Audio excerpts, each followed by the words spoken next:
و در سال 1340 به پایان رسید. اینجا پل منجیل است که در 250 کیلومتری راه تهران به رشت قرار دارد. برای استفاده بیشتری از آبهای سفیدرود در کشاورزی گیلان، سازمان برنامه از 2 سال قبل در این محل دست به کار ایجاد سد عظیمی گشته که بین 2 کوه بر روی پل منجیل ساخته خواهد شد. کارهای مقدماتی احداث سد اکنون به پایان رسیده و ساختمان اصلی آن به زودی آغاز می شود. در نتیجه احداث سد سفیدرود دریاچه بزرگی ایجاد خواهد شد و آب فراوان آن پل قدیم منجیل و همچنین ناحیه بزرگی را در مسیر جاده فعلی تهران به رشت فرا خواهد گرفت. از این رو اکنون این پل جدید بر روی رودخانه ساخته شده، مسیر جاده به طول 7 کیلومتر منحرف گشته، جاده جدیدی به وجود آمده است.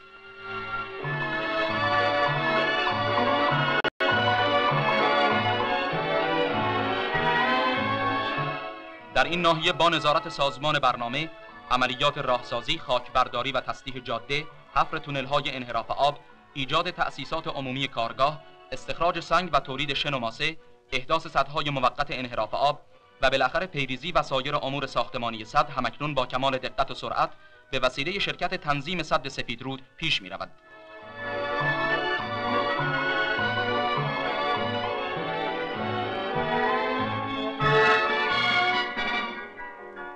شرکت تنظیم سد سفیدرود متشکل از 3 شرکت فرانسوی متخصص احداث سدهای بزرگ است که با ساختن سدهای متعددی در افریقای شمالی و امریکای جنوبی تجربیات وسیعی اندوخته.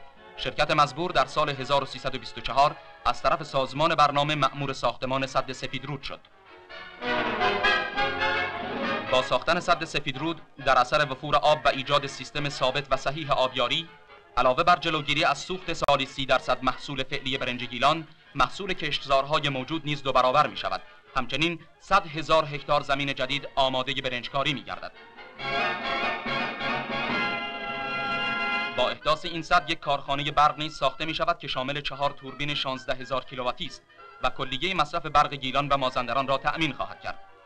به علاوه با رساندن برق ارزان به دشت پهناور قزوین، آن منطقه را آماده زراعت خواهد نمود.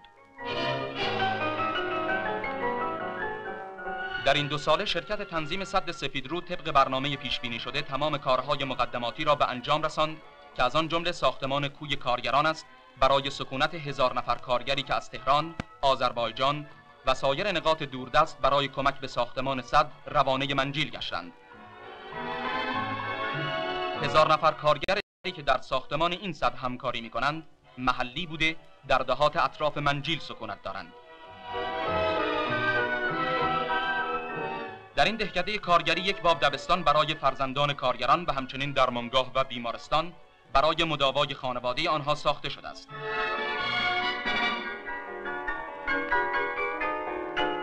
در نزدیکی این محل کوی مسکونی مهندسین و کارشناسان است که 100 نفر مهندس و کارمند ایرانی و 75 کارشناس خارجی با خانواده‌های خود در اینجا زندگی می‌کنند.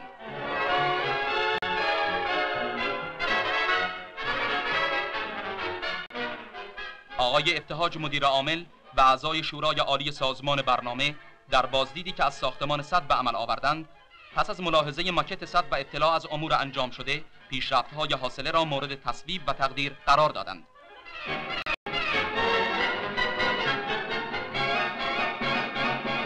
و بدین وسیله آبهای فراوان رودخانه که فعلا قسمت اعظمش هرز می‌رود، پس از اتمام ساختمان سد سفیدرود در این محل دریاچه بزرگی تشکیل داده تحت تنظیم قرار خواهد گرفت و استفاده از آن در تولید برق و برنج فراوان و ارزان برای توسعه اقتصادیات ایران و بالا بردن سطح زندگی و بهبود وضع کشاورزان و سایر مردم کشور وسیله بسیار مؤثری خواهد بود.